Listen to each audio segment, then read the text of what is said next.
അമേരിക്കയും ഇറാനും തമ്മിൽ പ്രഖ്യാപിച്ച രണ്ടാഴ്ചത്തെ വെടിനിർത്തലിനെ സ്വാഗതം ചെയ്ത് ഒമാൻ. ഇരു രാജ്യങ്ങളും തമ്മിലുള്ള ശത്രുത താൽക്കാലികമായി അവസാനിപ്പിക്കാനുള്ള തീരുമാനത്തെ ഒമാൻ വിദേശകാര്യ മന്ത്രാലയം സ്വാഗതം ചെയ്തു.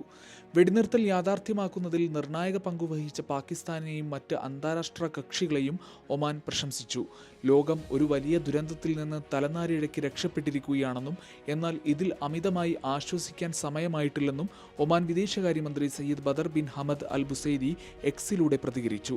വെടിനിർത്തൽ ഒരു തുടക്കം മാത്രമാണെന്നും മേഖലയിലെ പ്രശ്നങ്ങളുടെ വേരുകൾ കണ്ടെത്തി യുദ്ധാവസ്ഥ പൂർണ്ണമായും അവസാനിപ്പിക്കാൻ നയതന്ത്ര ശ്രമങ്ങൾ ഊർജിതമാക്കണമെന്നും അദ്ദേഹം ആവശ്യപ്പെട്ടു. ശാശ്വതമായ സമാധാനത്തിനായി ഗൗരവകരമായ ചർച്ചകൾ ഇപ്പോൾ അനിവാര്യമാണ്. മേഖലയിൽ സമാധാനം പുനഃസ്ഥാപിക്കുന്നതിനായുള്ള ശ്രമങ്ങൾക്ക് ഒമാൻ പൂർണ്ണ പിന്തുണ നൽകുമെന്നും അദ്ദേഹം വ്യക്തമാക്കി. ഗൾഫ് മാധ്യമം, മസ്കത്ത്.